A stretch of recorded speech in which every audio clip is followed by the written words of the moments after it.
Hello, welcome to another edition of Bay Area CIL's Community Focus.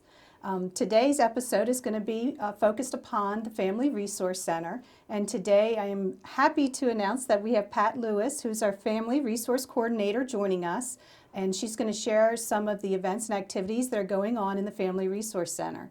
Welcome. Thanks, Catherine. So, what brought you to Bay Area CIL? Well, when I heard about the opportunity, they were creating a new program for families with children with special needs, and I was asked if I would like to be a part of it. I remember what my daughter went through when my oldest grandson was diagnosed with Down syndrome at 10 months, which was a total shock to all of us. And she went through a phase where she was learning and trying to find resources and how she was struggling to find those things.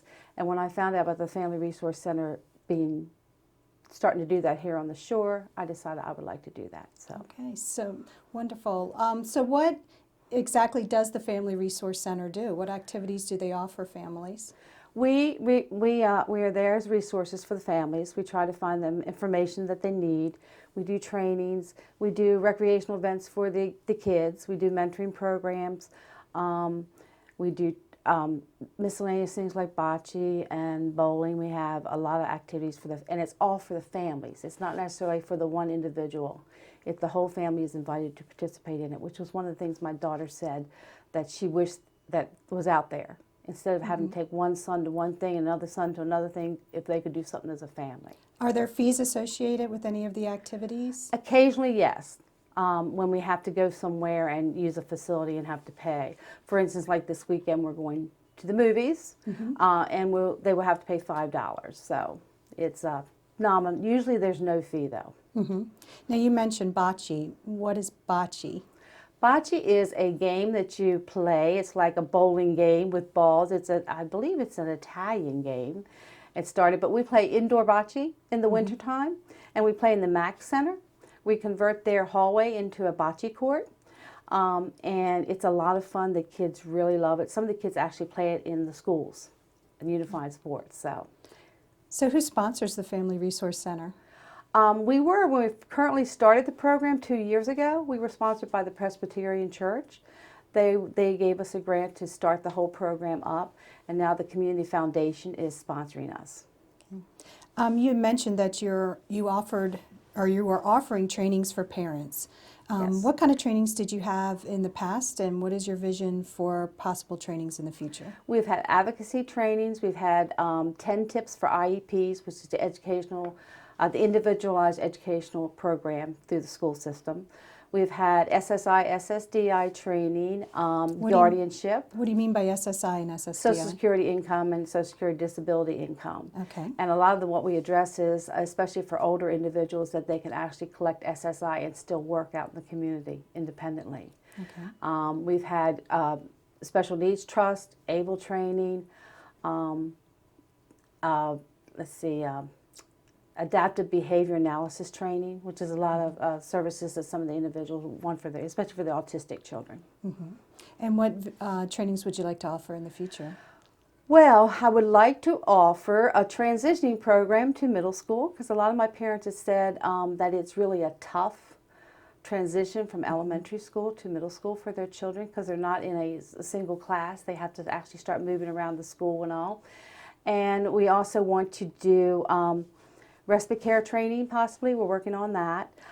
Baby sign language. And we have a training coming up on March the 10th that we're really excited about. It's called the Be Safe program. It's for 12 and above, and it's a training about children with special needs and adults interacting with police agencies. They both get together and interact with each other. And they learn that the police officers are not out there to get them, and the police officers learn how to deal with individuals with disabilities. They might think that they are just ignoring them, but they might not be ignoring. It's just the way they are. So it's a very great training. It's March the 10th, and we're going to send information out. Okay. If I were a parent that had a child with special needs, how would the Family Resource benefit me? In addition to trainings, what else could it provide me? It provides you great mentoring programs. We're sensory friendly.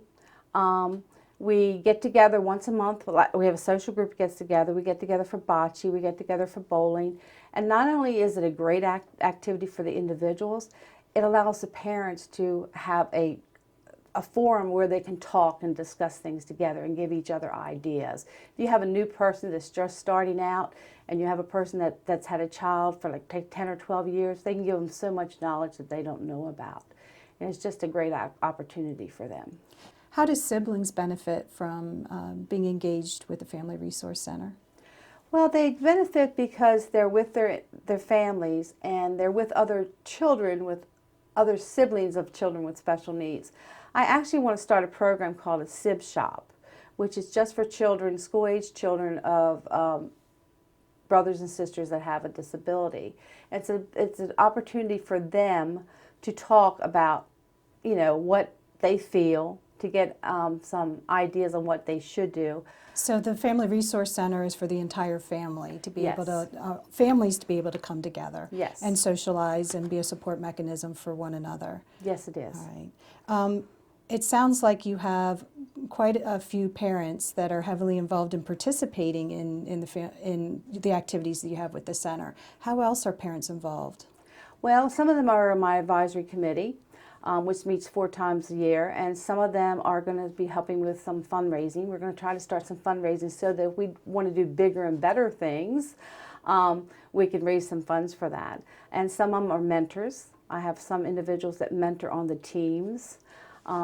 So they have their own way of doing things and whatever they're comfortable doing. Okay, so you have families come together to form a council. What do you ask parents to do in this council? How do they contribute? Giving me ideas of what they need, what they think that we need. One of my parents right now is just looking at events that we could do to go out in the community and do things. She's the one that came up with the idea for the movie we're going to this weekend for our social club. So what activities do you currently have scheduled that are routine activities? Well, we have the bowling, which is every Wednesday night tonight. It's from 6 to usually 7:30, 8 o'clock. And when we started, we had 1 lane, and we now have 7 lanes. And we work with what was formerly Cherokee lanes.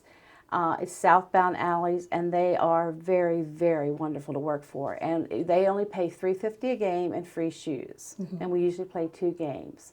On Friday nights, we do the bocce, which is at the MAC Center, or at our offices in the MAC Center. There's no fee for that. Once a month, we have the Bay Area Voyagers Club.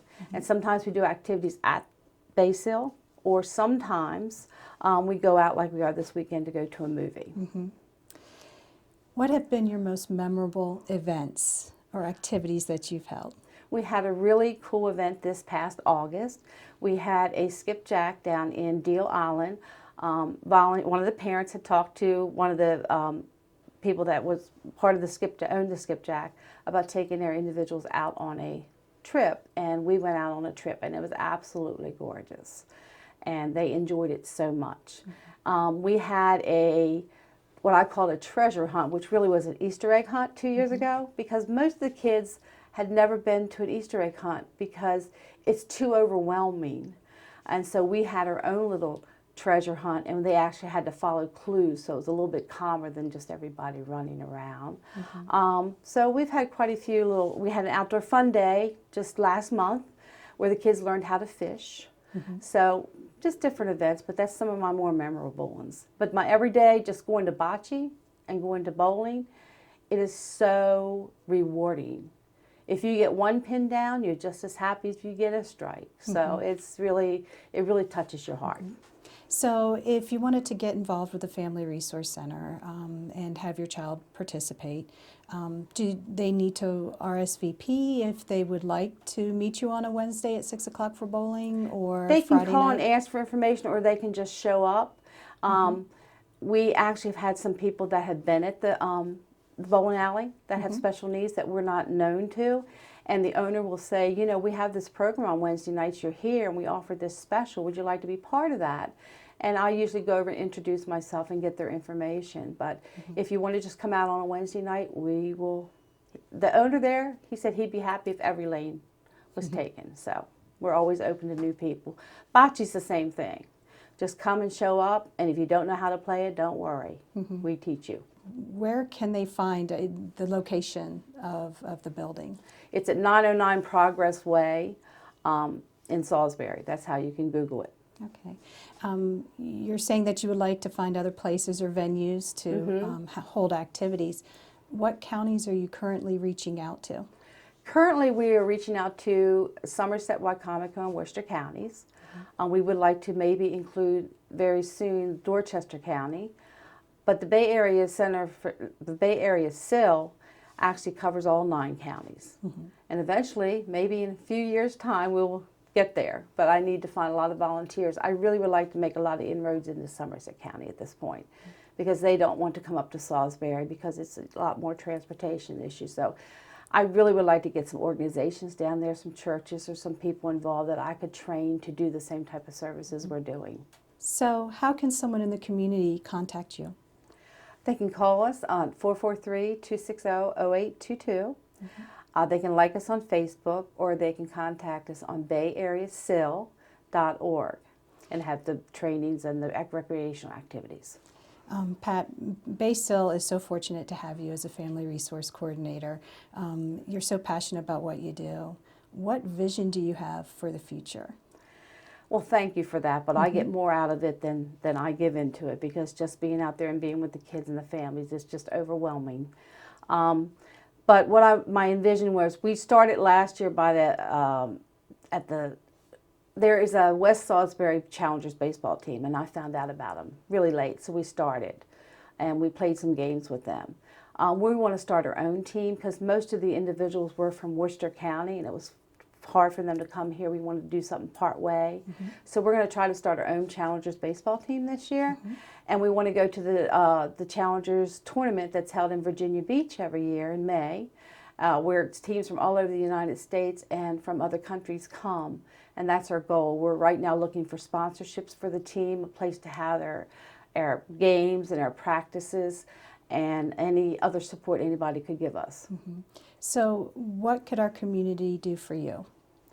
Like I said, some sponsorships, funding, helping with fundraisers would be nice. We're actually planning our first fundraiser in February, and it's called the Jigsaw Jamboree. Some of my coworkers and I went to one in Talbot County, and it's really kind of cool. I'd never heard of it, where you get together and you put a puzzle together. You have a team of 4, and you pay a certain amount to come, and it's timed, and everybody starts the puzzle at the same time, and they have first, second, and third place winners. And it was just fascinating, and we really enjoyed it, and I would like to start that here. I think it would be neat. We're going to try to have it in February. I'm looking for some people that really like to do puzzles, that might want to be on my committee and help me put it together, and possible locations and sponsorships. So that was one of the things we're working on now. And I'm thinking about maybe doing a miniature golf tournament maybe in the spring or in the fall next year. So it sounds like you already have many volunteers in place to help assist you with some of the activities going on. Could you share some of the things that volunteers are currently doing and what hooks them into volunteering and keep coming back routinely every week? It's fun, it's fun, it's fun. It makes you feel really good. I was just, right before I came, we had an intern from Salisbury University. She's a marketing intern. But I asked her if she would like to come out, because she wanted to get some more hours. And I asked her to come out to bowling and come out to bocce, and she's now hooked. She's only been there twice now. She told me today that she doesn't have to do her internship after December 7th, but she would love to come back, especially to bocce and bowling, because she's enjoying it so much. That's basically, you get so much out of it. You really do. And she helps me with trying to find events, try to find locations. I have Salisbury University students that help me plan like when we did the Outdoor Fun Day, they did all the planning for it. That same group is probably going to be working with my individuals to go to a nursing home and do some singing in December. And I need mentors. I have some parents that are wonderful mentors to the children, because some of the children just don't have the involvement that other families do. And so whatever you would like to do, I can find a job for you, basically. And I'm seeing some familiar faces on Friday nights for bocce. One of your volunteers, how many years has he been volunteering? Oh, about probably as long as we've been in existence, 3 years. I have two Okay. gentlemen that come from Pocomoke every year, every Friday night, just to help me with bocce. And they enjoyed as much as the other people do. And they now come to bowling too. And so they're just part of the group, and we're always welcome to new people. And you stated one of the benefits of being a volunteer is having fun. Could you give me your top three? If number one is having fun being a volunteer, what are two other reasons as to why you would want to volunteer for the Family Because you're Resource making a Center? difference in somebody's life. You're making a difference not only in the individual's life, you're making a difference in the family's life. Because sometimes those families need somebody to talk to. And I know, like at bowling last week, I actually had a family leave their individual. He's in his 20s. But the fact that they felt comfortable enough to leave him at bowling and go run a couple of errands, which normally they wouldn't do, made me feel really good. And the fact that he didn't feel uncomfortable that day made me feel good also. So that's some of the rewards of it. Yes. Well, you've definitely got our audience hooked into realizing the benefits of volunteering. So how do you begin? You want to become involved. What's your first step to becoming a volunteer? Just call the Bay Area Center for Independent Living at their number 443-260-0822, or go on our Facebook or baysil.org. And we do have a volunteer application, and we do a background check. And then you just let us know what you would like to do, what hours you would like to give us, and that type of stuff, and we'll try to find something for you to do. And you don't necessarily, if you don't want to work with the kids, which I would recommend you do that. And when I say kids, some of our kids are in their 50s. You can work in just doing some office stuff, or helping to plan stuff, or being on my fundraising committee or something like that. It doesn't have to be one-on-one if you don't want it. The participants, could you share some of the participants' disabilities that are partaking in some of the activities? The types of disabilities? Of course, the number one disability would be autism, because that is the number one disability right now. We have a few with Down syndrome. We have a couple with Angelman syndrome, bipolar, any type of disability. People don't realize, our agency, Bay Area Center for Independent Living, 51% of us have to have a disability or have an individual with a family member with a disability, so that we know what families are going through. So anything, I've lost my train of thought, I'm sorry. That's okay. Just pick it up from What was the question again? Okay. I had asked you what kind of array of disabilities Yes. that you currently have, that we're currently serving. Should I ask the question again? Sure, why don't we pick it up from the question? Okay, Okay. thank you. You want to start? Yeah, I'll start there. Okay. So it sounds like you're providing services for a whole array of individuals with different disabilities. What are some of the disabilities that you currently see predominantly in your programs? Well, again, the bulk of those children are probably autism, because that is the number one disability right now. It's supposed to be 1 in 68 children have autism. Down syndrome, cerebral palsy, Angelman syndrome. There's all types of disabilities, bipolar, ADHD, diabetes, anything that you could think of is out there. So we work with all types of children and adults, young adults, and older adults too. Just intellectual disabilities. Yeah, there's just everything out there. I usually will ask if there's somebody is in a wheelchair, because that's important to me, if I have to provide those places where we can go, where they can get around and that type of stuff. Have ADA compliance? Yes, ADA compliance, yes. Okay. I love asking this question. Being in the nonprofit world, if money wasn't an issue, what other recreational activities would you love to offer our community? I would love to offer our old Splash program. And I think you were part of the Splash program at some point.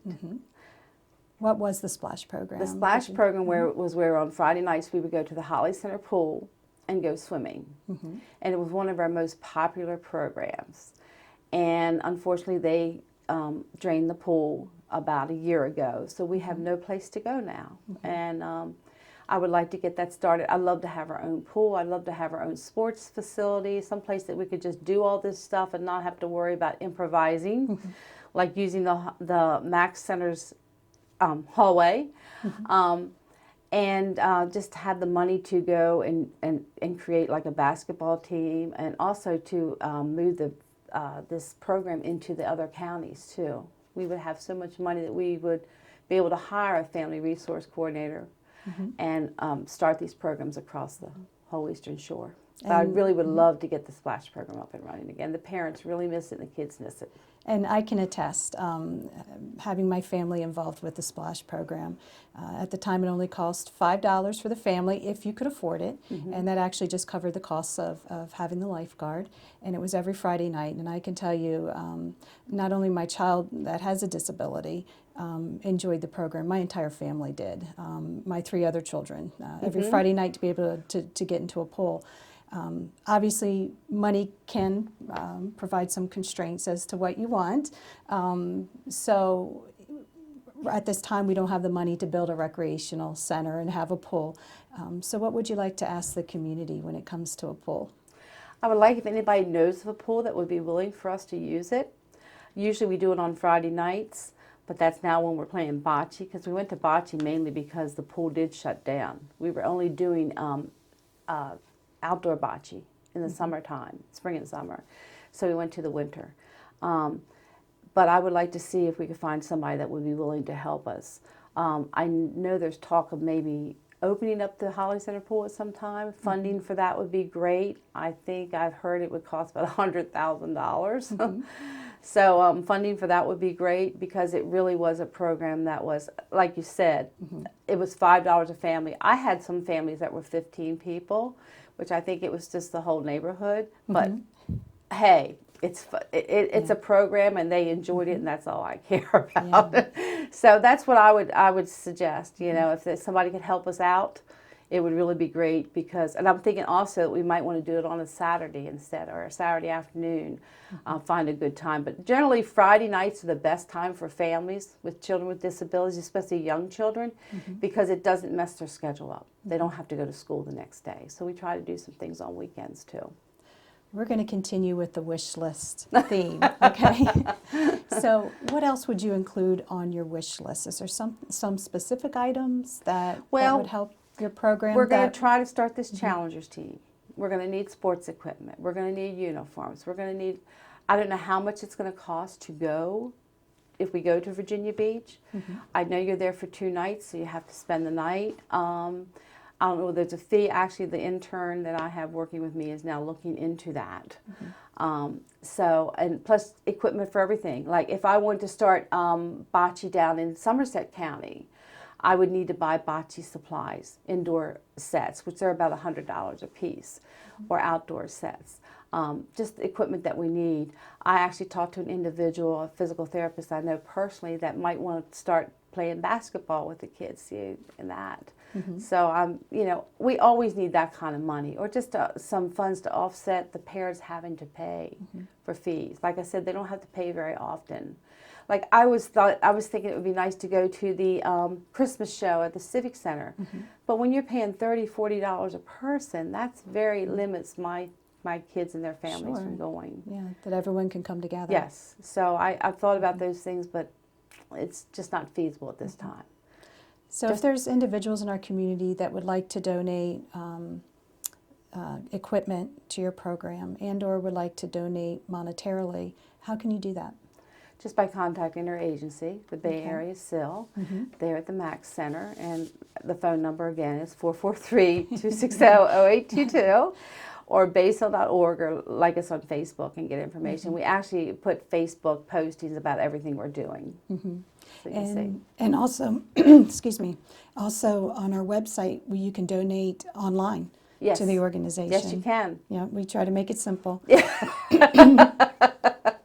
Everything's welcome. Every little thing. Well, Bay Area CIL also has a Maryland Relay program, and the Maryland Relay program helps individuals to be able to communicate effectively, either by providing telephones for individuals who are hard of hearing or visually impaired, in addition to something that's really exciting, which is iPads.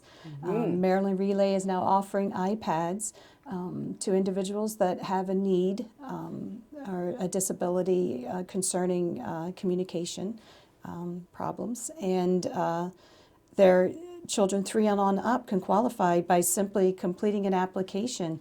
And from what I understand, there are no financial guidelines. There just has to be a need.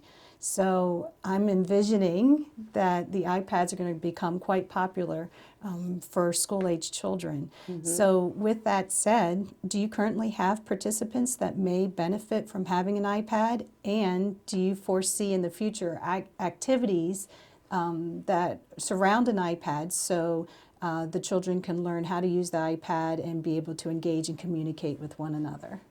Yes, I do. Actually, I have an individual now that actually uses an iPad for communication. When he comes to our activities, he actually pushes a button on his iPad that says hello, goodbye.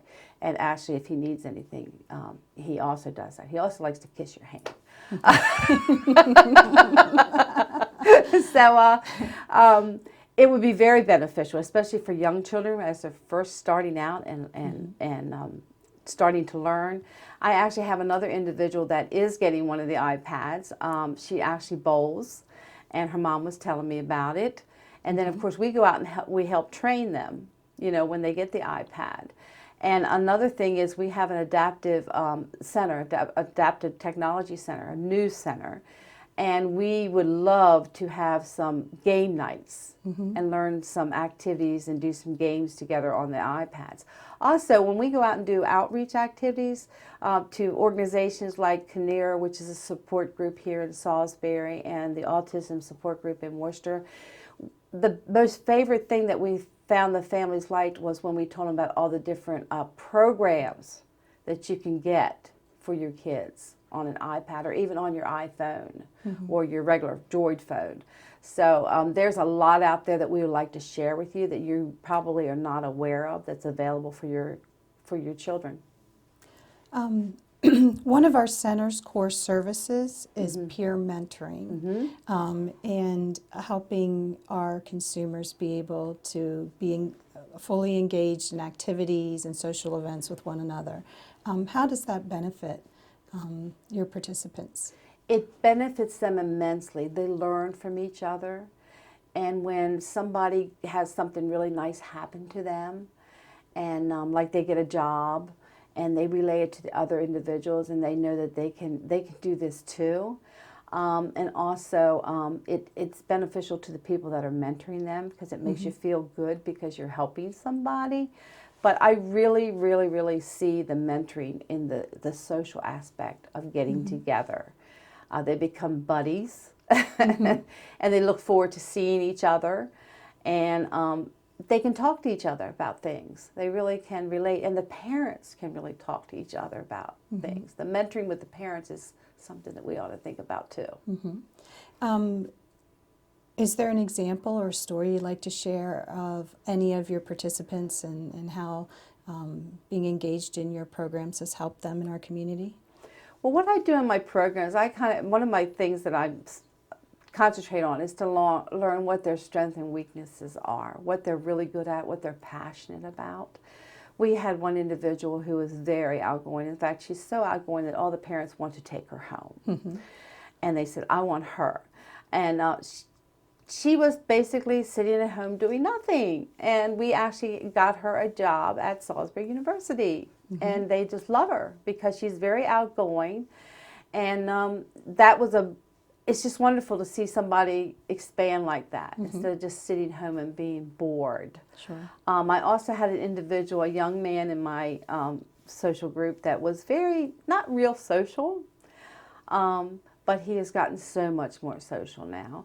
And he actually just was made the homecoming king at his high school. It's a wonderful story. So that's very moving. When you see those things, it's very moving because he was actually on the football team. He couldn't play on the football team, but he was actually like the water boy, and they actually carried him off the thing because he's graduating this year, and they also made him homecoming king, and he beat out some other football players. Sure.